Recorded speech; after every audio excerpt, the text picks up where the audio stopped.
Hey, how's it going, YouTube? How y'all doing today? My load of hay will be here pretty soon, within maybe 3 or 4 hours. This hay that I got is a soybean hay. It is $205 a ton delivered. I'm going to be mixing it with corn stalks, which I purchased at $80 a ton delivered to feed these animals forage. Well, I ran the numbers. This hay should last me, okay, so if I purchase 23 bales of hay for if they're a half ton each, well, okay, so 20 bales of the corn stalks cost me $800 delivered. Then 11 tons, or it's 11 and a half, but it cost me about $2,300 for the soybean. And I'm going to be putting that, I can just have that sitting here until I have to feed it. It's not like a mandatory feed cost, or it's not like a mandatory feed kind of thing. The hay is something that I can feed. Well, I was thinking about this and I was like, you know what, well, I am gonna have to start taking animals to market this week. I need to start clearing up my credit lines, and I'm gonna be cutting it real close in terms of time. I have to be taking these animals to market this week. I'm actually considering taking some of the smaller animals first. So like this guy right here, this guy right here. Taking some of these smaller animals first, I'll have to see.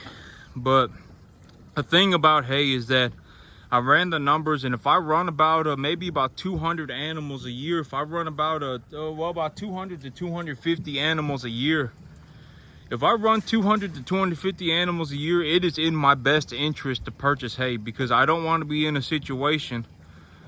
Well, hay is expensive, okay? Technically, hay is expensive, and I would rather be feeding grain than hay in terms of a cost, in terms of a cost effectiveness type situation. But what I found is that the hay, it really it really buffers these animals gut.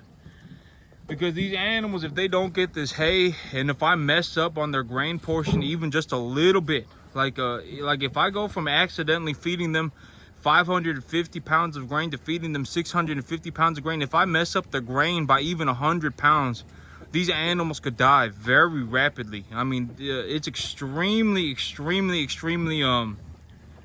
when feeding just grain, you have to be extremely meticulous. I mean, because it literally, if I messed up even 100, I have 31 animals here, 33 animals here, excuse me. If I messed up and I accidentally fed them 100 pounds of grain extra, I could start having animals die. And so it's that bad. And so, you know, well, one thing that I realized is that feeding them the hay, it really takes care of their any sort of digestive issues that they could have from eating the grain. And so it's in my best interest to keep forage in front of these animals, whether I grow it myself or I buy it and then I put it in front of them, or whether I buy it or I grow it myself.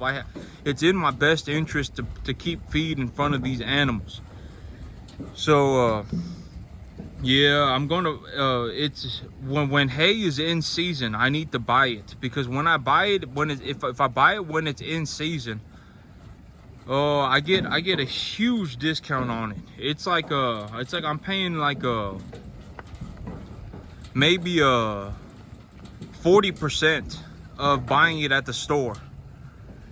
And so I'm gonna mix the soybean with the corn stalks, because the soybean, there is a possibility that the soybean is very high in protein, and if it's very high in protein, these animals could develop a bloating situation on it. So I'm gonna mix it with corn stalks to reduce the amount of protein and make it less digestible, and then I'm gonna feed them a grain portion. But you know, this Monday, tomorrow, it's supposed to be 107 degrees outside, and it's supposed to be full on sunshine. But I'm still gonna start taking animals to market, just because I just have to. I mean, I'm running out of time. I need to take animals to market. I need to clear up my credit lines. I need to open up new credit lines because I also need new credit lines if I'm going to purchase more feed, because I don't want to put any more feed on these credit lines that I have right now, because these credit lines are set to expire by about the end of October. So I only have about 2 or 3 more months to clear up these credit lines before I start owing 25% interest on them. So I don't want to use these credit lines anymore. After this, I don't want to use the credit lines anymore at all. And then I need to clear up the one. I need to clear them up, and then I need to open up new ones. And then I need to open up new ones so that I can start bringing in more animals, and then I can also start bringing in more grain. I need to start thinking about bringing in more grain. I have about 1/3 of my grain supply left over. And these animals, if they end up eating all of this grain, I'll owe $18,600 on these animals. But if these animals don't end up, well, they're gonna eat more grain. But by the time these animals have finished it, if they have finished this entire portion of grain, I will owe $18,600. But as of right now, I owe about $17,600 because I have about 1/3 of the grain left over, which is about $1,100. In terms of value, it's about $1,100 worth of grain. And so I still have the grain. I still have 1/3 of the grain portion sitting in storage. I need to start taking these animals to market.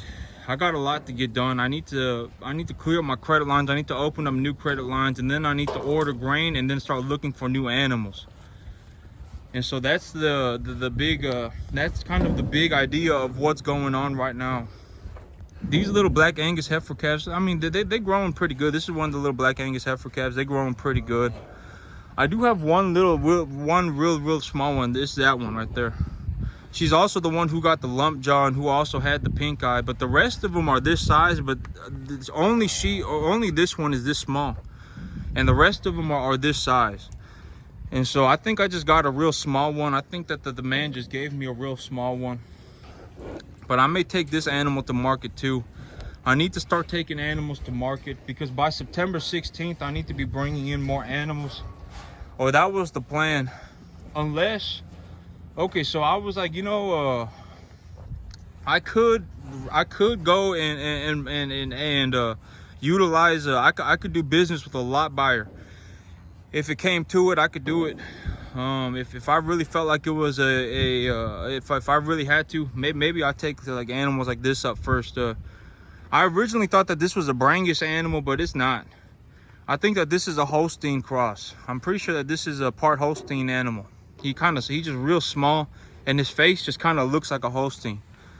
But yeah, I may just have to purchase animals through a lot buyer, and if it comes down to it, I may have to, because I have to purchase a large. Well, I mean, I guess to me it's it's the largest amount of animals that I've ever purchased, and I need to purchase. I need to get them here pretty quickly, and so.